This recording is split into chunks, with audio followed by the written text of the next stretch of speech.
Good afternoon, everybody. My name is Rick Van Hook. I'm here to introduce you guys to plant-based diets. First, I want to start off with who I am. My name is Rick Van Hook. Like I said earlier, I'm a chef, an educator, coach, and a father and a husband. I have 17 plus years in the food service industry. That includes restaurants, catering, you name it, I've basically done it. I have 11 total years in education. Most of those years being taught at a college in adult education and then switched to a high school. I participated in CrossFit for 2.5 years, which kind of got me into what I'll be discussing today, or at least the idea of it. About a year or so ago, I was told that I had acid reflux, stomach ulcers, and an irregular heartbeat.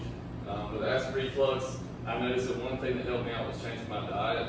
I'm not big on medication, and so that was a big thing. And so whenever I was told I had this, I started taking medication, which helped. I wouldn't have to basically vomit up my food when it felt like it would get stuck. And so I noticed that one thing in particular that really caused that was when I would eat beef, mainly steaks, especially ribeyes. And so I cut that out of my diet. Unfortunately, it was like my most favorite prized piece of meat there is, and I had to eliminate that because I found that kind of added to it. The stomach ulcers, I'm not real sure what that's from. I'm assuming probably a lot of acidity or something like that in the stomach. And then the same with the regular heartbeat. So being 35 years old at the time kind of frightened me a little bit because, like I said, I have kids, and I don't want to leave the earth with them being as young as they are, based on what I'm eating and if that's affected me and how I go about daily life. So, first of all, what's a plant-based diet? There are variations because I know that some of you for sure do not want to give up meat. So there are variations, but your diet will mainly consist of these things here: your fruits, veggies, nuts, seeds, grains, legumes, beans, and oils. But as I said, there are variations. We have our vegan variation there. There's absolutely no animal product whatsoever. Has to be completely eliminated. That means no dairy, no eggs, something like that. Then we have our vegetarian diet. They do include dairy and sometimes eggs. I think it just depends on the vegetarian. Then pescatarian, they're focusing on fish. That's their one, I guess, meat that they can eat. And then flexitarian, this is something that was fairly new to me when I was doing research. They will go with dairy, eggs, and then occasionally throw in meat. And so this is where I kind of consider myself leading, maybe not right now, but heading into. And I have a short video here. It's basically, it's an interview with a doctor, researcher, and he's just giving some tips about plant-based diet, how it benefits your body, which I all have basically consolidated into this right here. It is linked to lowering the risk of coronary heart disease, high blood pressure, diabetes, and then increased blood flow throughout the body. So it'll lead into another story I'm going to give you guys in a minute about some football players in the NFL who switched to a plant-based diet because that increased blood flow kind of got them going a little bit better.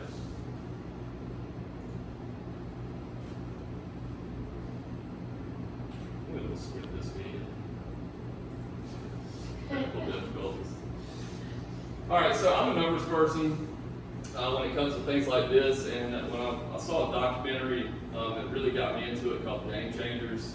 When I watched that documentary, there was some actors in there that didn't really do a whole lot for me, just based on showing their physique and things like that. I needed to see what they were doing exactly, the numbers in it, and how that helped them out. So in 2017, a report was showing that 6% of people in the U.S. label themselves as vegans. And that's a big jump compared to 2014 when it was only 1%. In the Netherlands, they surveyed, researched 6,000 people, and then found that the people that ate a higher ratio of plant-based protein than animal protein were at a lower risk of developing heart disease later in life. And then also a Brazilian study was done where 4,500 people were taken in, and they found that the people that had the same thing, high ratio of plant-based protein, animal protein, and this number kind of is just crazy to me, but 60% less likely to develop plaque buildup in the arteries of their hearts. And so just for that there, that kind of those little things there is what I need to see. I think it's what a lot of people need to see.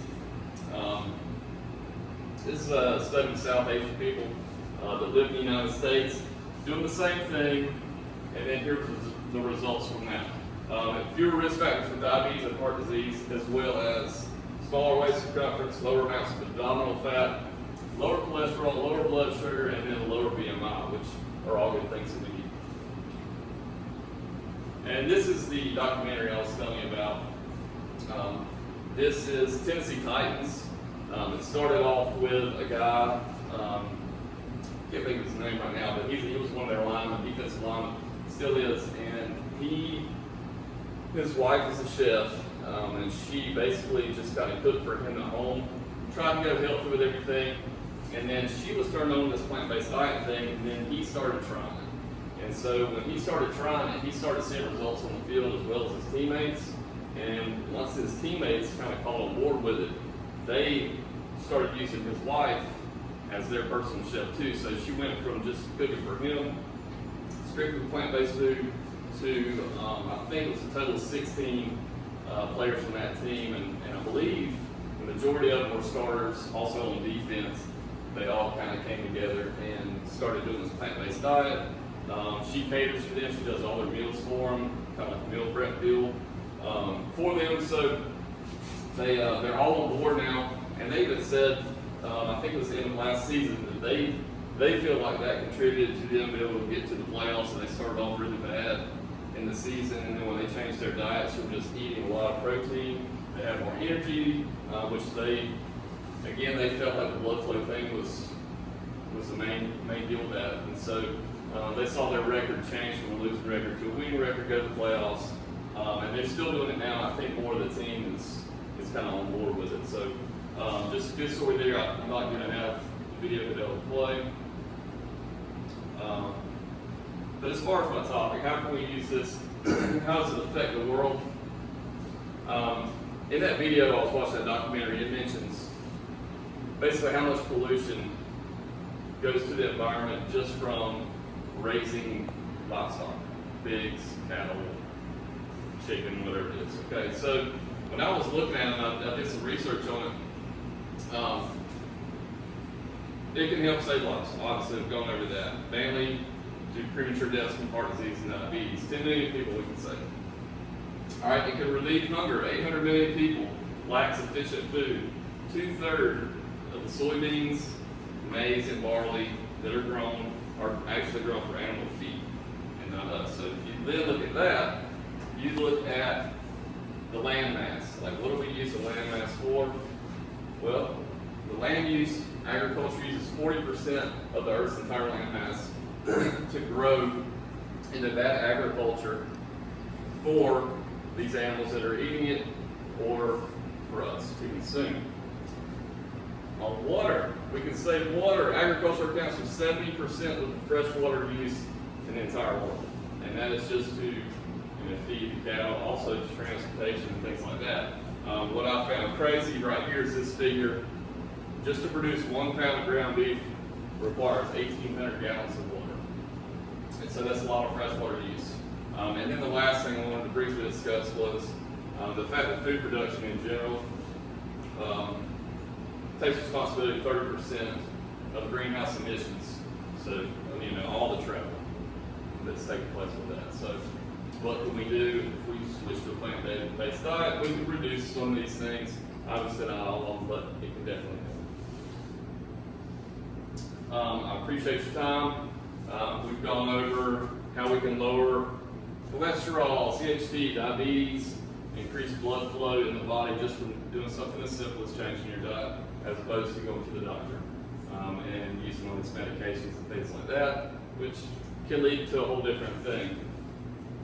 Again, thank you for your time.